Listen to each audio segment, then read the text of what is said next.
Bob's style is not to shine the spotlight. I'm the leader, and here's what we're going to do, everybody.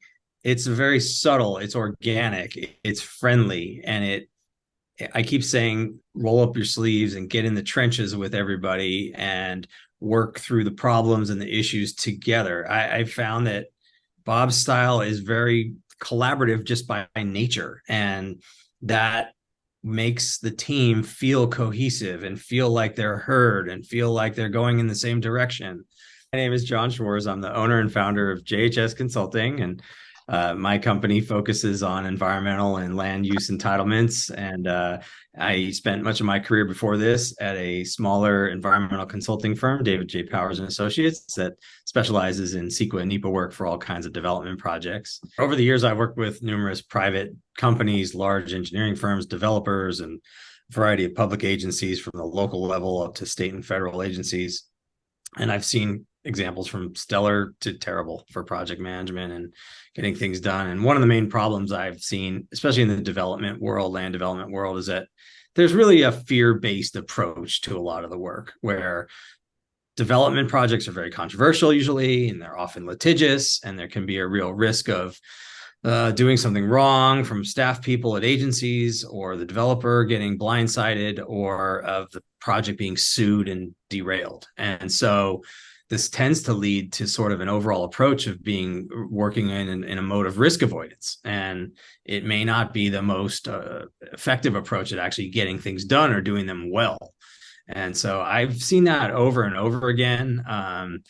From a variety of things, like I said, from state agencies that have federal agencies looking over their shoulder, and they don't want to do anything wrong and get blasted by the feds, so they kind of hand wring, and maybe they're afraid to take a step or release a document and analysis because they don't want to make a mistake or get beat up over it. And so it ends up with a lot of staff covering themselves, not wanting to take any risks or real have any gumption and drive to get to the finish line. So I see that happen a lot in a variety of, whether it be public infrastructure projects, private developments, you name it. And it often just extends the timeline, increase the costs, and really rarely results in a better outcome. So I noticed when we first started working on the 48-inch force main project that Bob had a very calm, friendly confidence about him, and a real openness and a desire to understand the issues and the environmental process questions and how we would find solutions and work through those issues. And I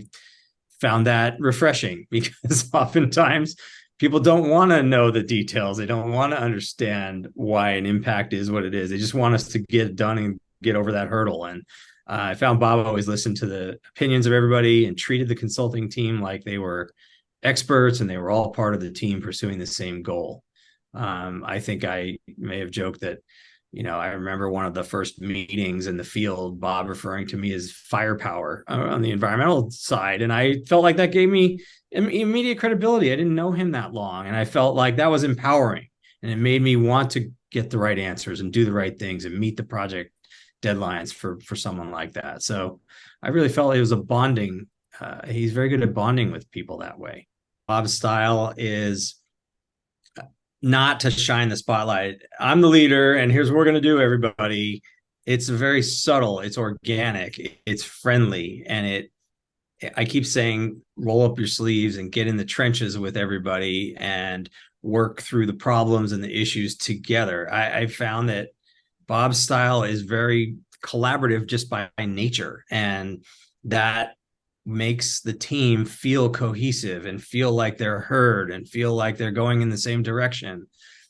A lot of the approaches in Bob's collaborative leadership materials and the collaborative power grab book, I think a lot of these other teams could benefit from, just in terms of that nature of being empowering to the people, to the staff, or to the team members, and in a way that's validating and makes them feel that they can come up with ideas and solutions and not be beat on over that or doing something differently. And so I think that Bob is a great example of that. His style is fabulous at building long-term relationships and friendships, which just endears people to him and makes them even more effective.